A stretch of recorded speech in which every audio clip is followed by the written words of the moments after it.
이 재단은 좀 누구 돈으로 좀 만들어진 건 이런 부분들도요. 그거 다 대답했다고. 당신들 정확하게. 갑자기 개포 개발 지구에 포함되면서 땅값이 많이 오른 걸로 알고 있어요. 또 몰랐지. 당신도 집 사가지고 팔아봐. 몰라. 호화 골프, 호화 만찬을 즐기는 신군부 세력들. 이들은 어떻게 많은 부를 축적할 수 있었을까요? 과천 정부청사와 마주하고 있는 청계산 끝자락. 산골짜기를 따라 넓게 자리 잡은 단독 주택이 눈에 띕니다. 주인 부부가 살고 있는 본체. 주인 부부의 손자 손녀를 위한 놀이터도 있습니다. 높은 돌담이 성벽처럼 둘러싸고 있는 집. 이런 대저택을 소유한 사람은 과연 누구일까? 12.12 군사 반란 직후 찍은 신군부 단체 사진 속에 그가 있습니다. 제일 앞줄에 앉은 정호용 씨입니다. 전두환 씨와 동기인 육사 11기. 한화의 멤버인 그는 5.18 당시 특전사령관으로 광주 진압을 진두지휘했습니다. 군대를 지휘해 총과 칼로 무고한 시민을 학살했던 정호용. 광주를 진압한 공로로 육군 참모총장에 오릅니다.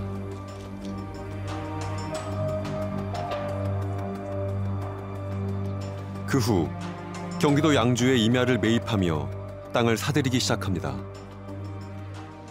양주 임야는 개발 행위가 제한돼 있는 군사시설 보호구역이었습니다. 정호용 씨는 이 일대에 30만 제곱미터, 9만 평에 달하는 땅을 부인과 12살, 14살이던 두 딸의 이름으로 매입합니다. 육참 총장이 군사보호구역 땅을 매입하는 건 어떻게 봐야 할까? 군사시설 보호구역에 해제 건의권이 육군 참모총장한테 있어요. 육군 소령이 소령 신분으로서 군사시설 보호구역에 땅을 샀던 자체도 문제가 돼요. 그러니까 소령이 사도 문제가 되는데 총장이 산 거잖아요. 그거는 군인으로서 있을 수가 없는 일이죠. 그 후 정호용 씨는 국방부 장관에 임명됩니다. 국방부 장관은 군사보호구역을 해제할 수 있는 권한을 가지고 있습니다. 그리고 정 씨의 양주 땅은 그의 장관 임기가 끝난 후 군사보호구역에서 해제됐습니다. 그 후 땅값은 폭등했습니다. 1993년 국회의원이던 정호용이 스스로 신고한 땅값은 약 11억 원. 8년 만에 18배의 차익을 남겼습니다. 정호용 씨의 땅은 어떻게 군사보호구역에서 해제됐을까?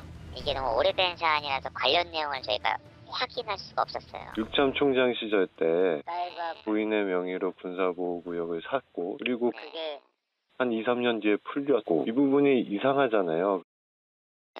당연히 그런 의문이 들긴 하는데 이게 약간 저희 사정이 좀 그렇습니다. 이상한 게 아니라 지극히 잘못된 거죠. 군사시설 보호구역에 땅을 사죠. 그리고 땅의 가치를 높이기 위해서 해제를 시키는 거죠. 이게 전형적인 그 당시에 군사 독재의 핵심들이 해먹었던 수법이라고 생각하시면 돼요. 이 정호용 씨가 부동산을 늘려온, 그러니까 재산을 축적해온 과정을 보면 불법의 소지가 상당히 있다. 혹은 뭐 탈법의 소지가 상당히 있다. 과천 땅도 비슷합니다. 현재 정호용 씨가 살고 있는 과천은 다른 의미로도 굉장히 의미가 있습니다. 전두환의 잔재가 남아있는 곳인데요. 그곳은 바로 과천의 장군마을입니다. 이곳이 장군마을로 불린 건 50 정권이 시작된 80년대 초반입니다. 이렇게 여기가 장군마을이에요. 여기 모여 살아서 여기를 못 들어갔던 거죠. 정호용 씨도 분양을 받아서 입주했습니다. 당시 장군마을에는 내노라 하는 50 정권의 실세들이 모여 살았습니다. 중앙정보부장 유학성, 육참총장 정호용 씨가 있었습니다. 그런데 고급 주택단지였던 장군마을은 입주한 지 10년도 채 안 돼 사라지게 됩니다. 서울시가 진행하는 개포지구 개발 사업에 과천 장군마을이 포함된 겁니다. 전두환이 81년도에 취임하기 전에 택지개발촉진법을 계엄 상태에서 만들었었고, 그리고 나서 조금 있다가 개포 택지개발지구 사업 발표를 하게 된다. 81년도에 공교롭게 서울시에서 연부현시장이 과천시까지 포함하는 변경 승인 신청을 해가지고 건교부 장관이 승인해 줍니다.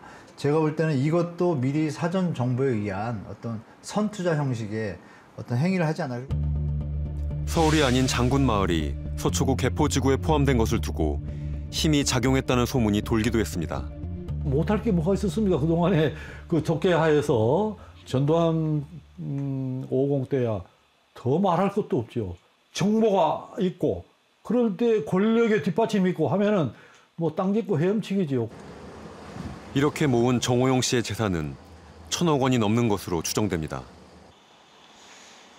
정호영 씨의 집 앞. 뒷문으로 한 초로의 노인이 문을 열고 나옵니다. 안녕하세요.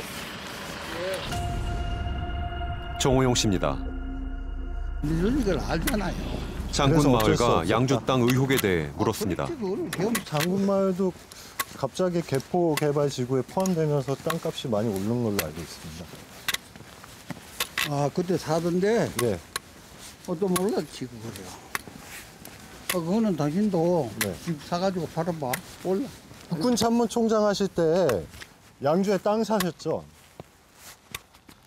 몰라 있었는지 양- 않던지 뭔지는 모르지만 네. 땅을 산 거 팔고 한 거는 사실이에요. 예, 군사보호 지역으로 묶여 아, 있었습니다. 그거 시분이 난 거? 예, 예. 그건 거짓말입니다. 불링이 아니라 원래부터 원래부터 군사보호구역 로 묵인 일이 네. 없는 땅이에요. 그럼 그때 그 양주 땅 사실 때 명의를 누구로 사셨어요? 내 이름으로 샀지? 전부 정호영 씨 물론이지. 본인? 하지만 임야 대장에는 본인의 명의는 없습니다. 전두환을 중심으로 한 신군부 세력들, 그들은 5.50이 끝난 이후에 지금까지 무슨 일을 어떻게 하며 살고 있었을까요? 일단 결론적으로 말씀을 드리면 뭐 다들 너무나 잘 살고 있습니다. 일단은 국회의원을 지낸 사람만 7명입니다. 이분들 대부분이 이제 재선 혹은 3선 의원을 지냈고요. 예. 군 최고직급인 대장을 지낸 사람만 18명이었고요. 예. 고위직 관료라던가 청와대 수석 같은 역할을 맡았던 사람이 총 14명. 그런 자리를 떠난 뒤에 이제 5.50 정권이 지난 다음에도 너나 할 것 없이 굉장히 호화롭고 굉장히 여유로운 그 노후를 즐기고 있었습니다. 그들은 여전히 부를 누리며 잘 살고 있습니다.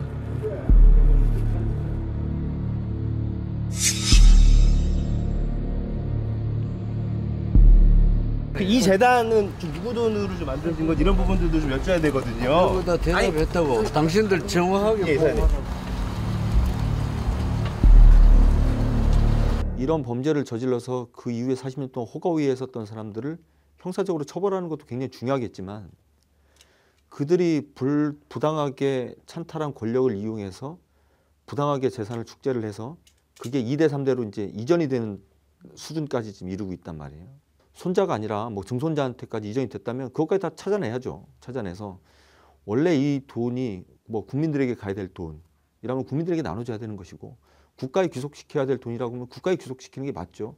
그 작업을 누군가 해야 된다고 저는 봐요.